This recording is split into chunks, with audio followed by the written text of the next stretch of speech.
Hey guys, welcome back to my kitchen.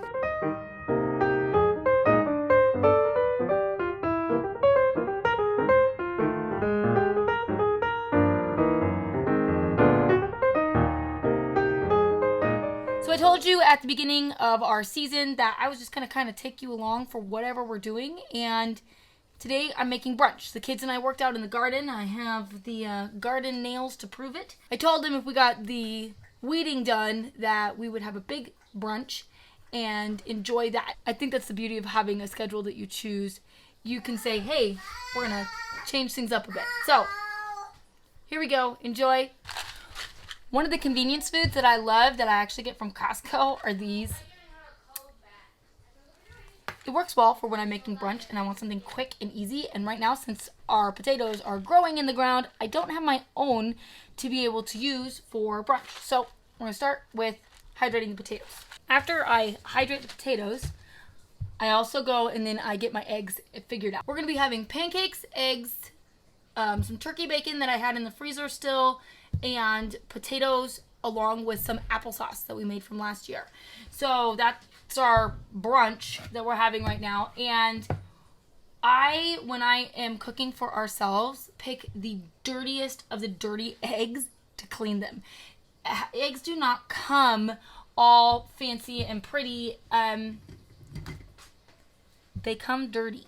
That's just what it is. So I pick the dirtiest of the dirtiest and I clean them for us. As you can see, my egg tower is mostly duck eggs, and we actually sell these eggs for $6 a dozen. So I will not be using any of the duck eggs, but I will be using all the dirty chicken eggs. I just can't get over how beautiful these colors are. I love our multicolored chicken eggs. I pulled out 17 eggs to wash, and all I'm going to do is stick a couple squirts of soap and room temperature water in this and let them soak. And that will clean off most of all this nasty that is on them. As you can see, a couple of eggs broke, and so that's why they are so dirty. They've collected all that gunk on there. Now that these eggs are soaking, I can get to work again on putting the water in these potatoes.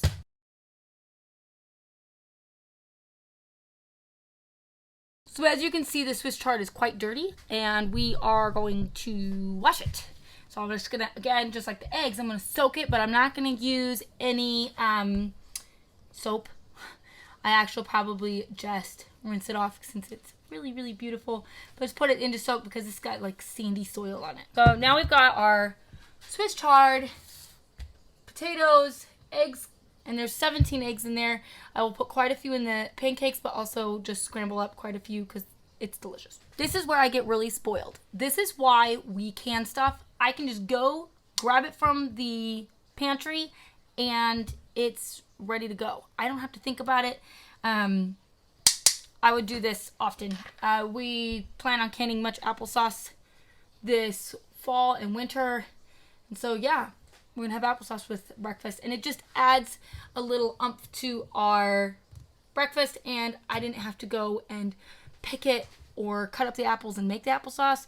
While I do love a good fried apple with breakfast, applesauce is really easy. One thing I've learned with making pancake batter is if I make it in a pour bucket, I can simply pour the pancakes in the pan. I don't have to use a ladle. So I've learned to always make my pancake batter in a large, either Pyrex or whatever glass measuring cup that you have, or plastic. It really doesn't matter. All that matters is it has a pour spout, so I can pour it. Also, I'm using ye old trusty cookbook. I love this cookbook. I've loved this cookbook for a long time, but it's got a lot of really good basic recipes and things that if you aren't happy with the fat or oils that it's calling for, you can use different ones. Yeah, I just swap out the ingredients when I want to, and I've learned what ingredients I swap out, and I don't have to think about it. And pancakes is a well-loved page.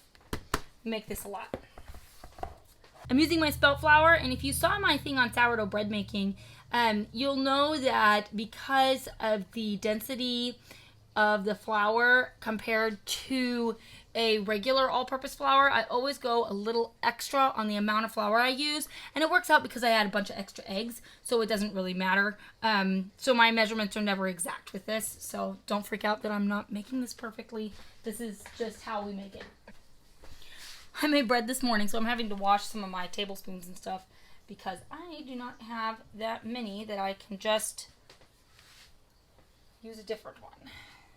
So this is one of the things that I'm substituting. Another thing, I guess, instead of using sugar, I'm using honey from the beehives that are over at Blueberry Farm, where Joseph manages.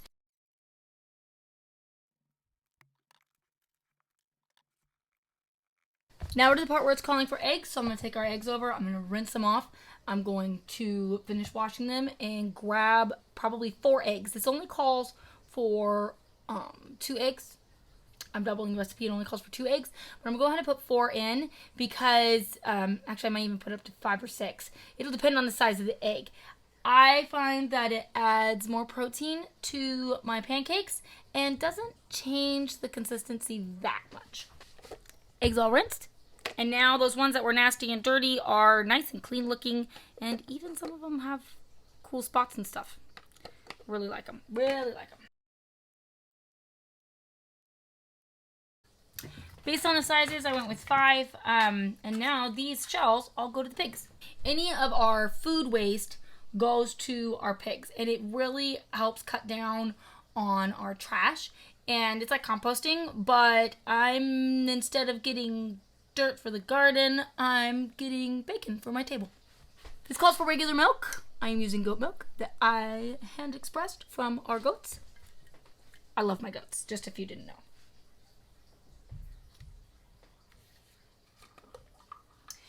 One thing I love about using mason jars for keeping my milk and stuff in is they have measurements right on the side. So I know I need 2 cups of milk for this. I can just take this down to right below the 2 cup line and I'll have 2 cups of milk in there.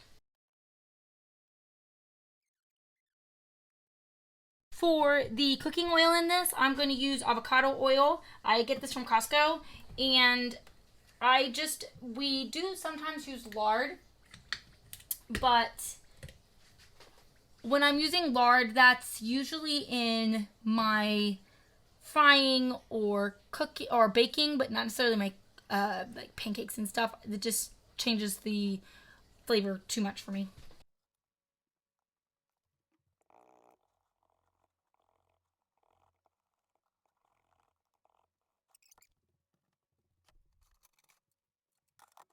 Next thing I'm going to prepare the potatoes, and I am going to put them on a sheet pan and bake them in the oven along with the bacon. The bacon I'm using is turkey bacon, so it doesn't like need a rack or anything underneath it because there'll be no real drippings.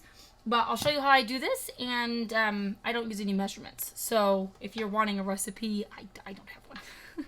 Another super important thing in my kitchen, parchment paper.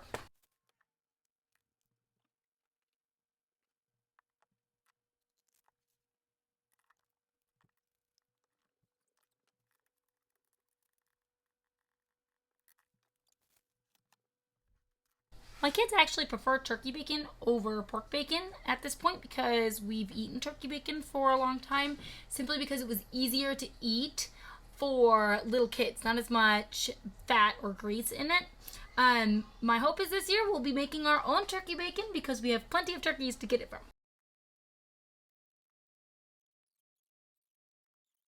The chard that I picked and soaked has lots of dirt in the bottom of the bowl. And so we're going to go rinse it and chop it up. So when you're chopping Swiss chard, you want to cut out this rib band here. And what I like to leave it starting about here. So I'll just cut this off and then slice it all up.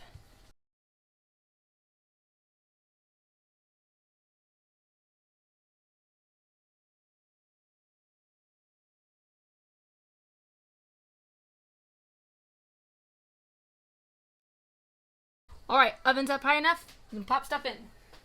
I'm also going to go ahead and turn on this pan for doing the pancakes. Now it's time to take these gorgeous eggs and scramble them up.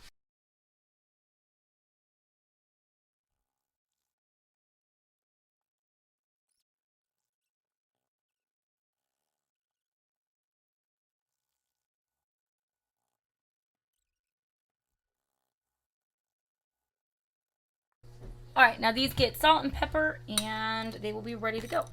Okay, now it's time to start making pancakes.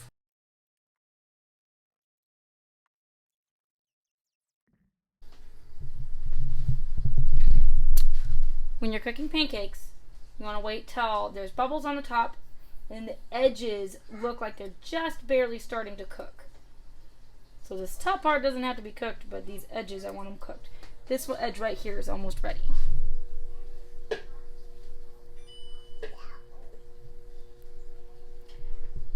You'll see a difference in shine with it because it's a little bit less shiny, more dull when they're ready to flip. You do that, they'll look like this every time.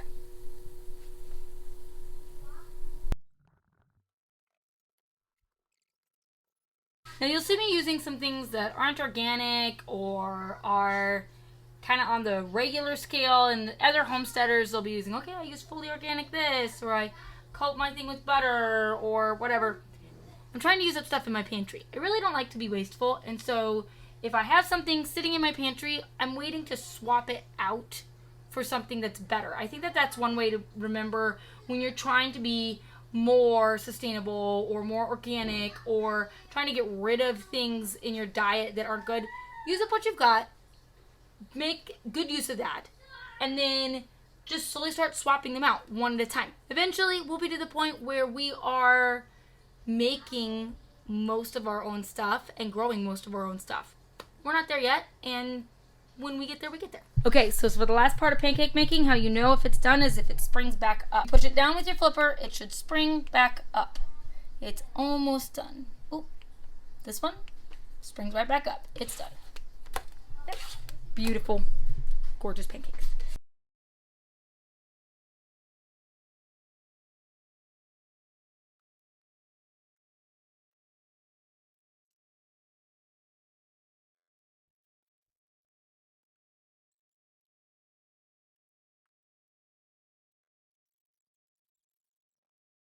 Bacon's done.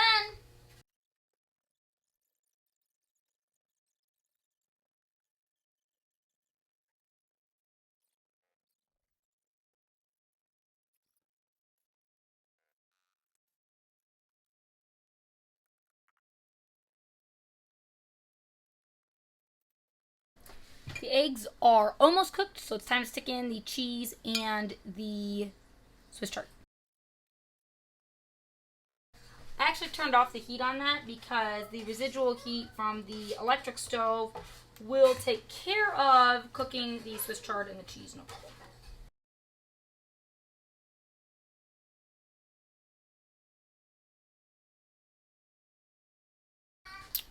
I have had people ask me how I open my jars. So, I see a lot of people go take their nails, because am I going?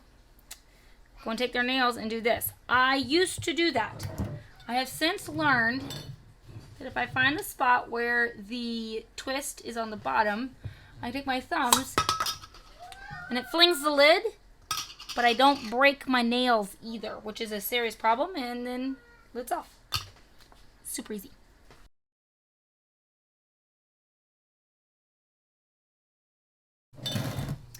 The eggs are done, enough pancakes are done, bacon is done, the potatoes are done, so I'm gonna start dishing out plates.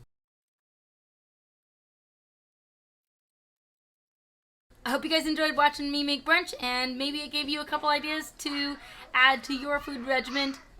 Until next week.